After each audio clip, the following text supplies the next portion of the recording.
Hello friends, welcome to Jeevanya's kitchen. இன்றைக்கி நம்ம இட்லி தோசைக்கு சேர்த்து சாப்பிட்ற மாதிரி கையேந்தி பவன் இட்லி குருமா எப்படி செய்கிறதுன்னு பார்க்க போகிறோம்.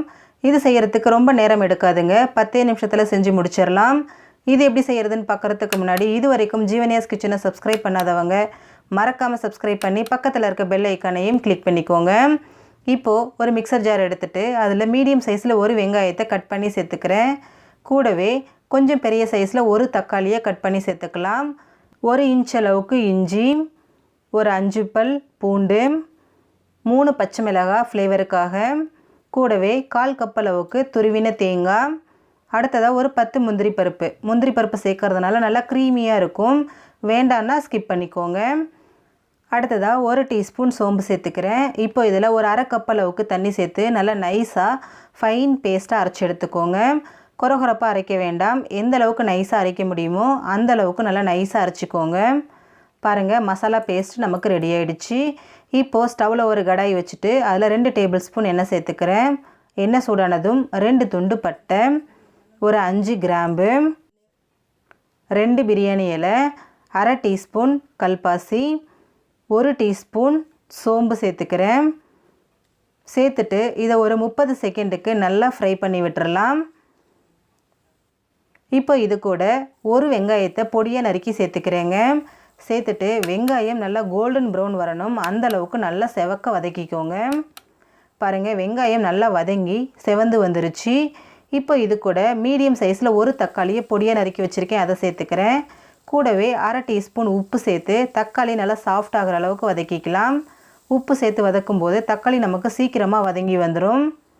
பாருங்கள், தக்காளி நமக்கு எந்த அளவுக்கு சாஃப்டாக குழைவாக வதங்கி வந்துருச்சுன்னு.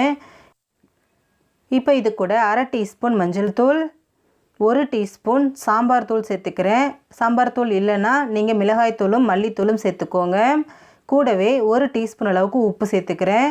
சேர்த்துட்டு திரும்பவும் 1 நிமிஷத்துக்கு இதை ஃப்ரை பண்ணி விட்டுறலாம். மசாலா எண்ணெயிலேயே நல்லா ஃப்ரை ஆகி வரட்டும். இப்போ இது கூட நம்ம அரைச்சி வச்சுருக்கக்கூடிய மசாலா பேஸ்ட்டை சேர்த்துக்கலாம். சேர்த்துட்டு தண்ணி எதுவும் சேர்க்காமல் இதை ஒரு 5 நிமிஷத்துக்கு நல்லா குக் பண்ணிக்கலாங்க.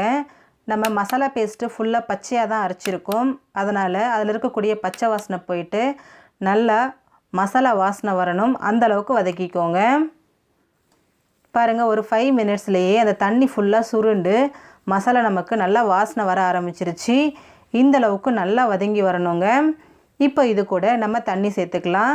நான் இன்றைக்கி 2 கப் அளவுக்கு தண்ணி சேர்த்துக்கிறேன். சேர்த்துட்டு இதை நல்லா மிக்ஸ் பண்ணி விட்டுக்கலாம்.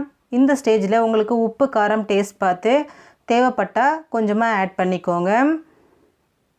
பாருங்கள், நல்லா கரெக்டான கன்சிஸ்டன்சியில் இருக்குது. இப்போ இதை ஒரு 5 நிமிஷத்துக்கு ஸ்டவ்வை மீடியம் ஃப்ளேமில் வச்சுட்டு நம்ம கொதிக்க விட்டுருவோம். குக்கரில் வச்சா 2 விசில் விட்டு எடுத்திங்கன்னா சரியாக இருக்குங்க. பாருங்கள், ஒரு 5 நிமிஷம் கிரேவி நமக்கு நல்லா கொதிச்சு குருமா நமக்கு நல்லா திக்காகி வந்துருச்சு. இது ரொம்ப திக்காக இருக்கக்கூடாது, கொஞ்சம் லிக்விடாக இருந்தால் தான் நமக்கு நல்லா டேஸ்டியாக இருக்கும். இப்போ இதில் பொடியாக நறுக்கின கருவேப்பிலை, பொடியாக நறுக்கின மல்லி இலையும் சேர்த்துக்கலாம். சேர்த்துட்டு ஒரு தடவை நல்லா கலந்து விட்டுட்டு ஸ்டவ் ஆஃப் பண்ணிடலாம். அவ்வளோதாங்க, நமக்கு ரொம்பவே அருமையான சுவையில் கையேந்தி பவன் இட்லி குருமா ரெடி ஆகிடுச்சு. இது இட்லி தோசை ரெண்டுக்குமே ரொம்ப பொருத்தமாக இருக்கும். நீங்களும் இதே போல் இட்லி குருமா செஞ்சு பாருங்கள். இந்த வீடியோ உங்களுக்கு பிடிச்சிருந்தா லைக் பண்ணுங்கள், ஷேர் பண்ணுங்கள், கமெண்ட் பண்ணுங்கள். இது வரைக்கும் ஜீவன்யாஸ் கிச்சனை சப்ஸ்கிரைப் பண்ணாதவங்க மறக்காமல் சப்ஸ்கிரைப் பண்ணி பக்கத்தில் இருக்க பெல் ஐக்கானையும் கிளிக் பண்ணிக்கோங்க. அப்போ தான் நம்ம சேனலில் நான் போடுற வீடியோஸோட நோட்டிஃபிகேஷன் உடனுக்குடனே உங்களுக்கு வரும். தேங்க்யூ.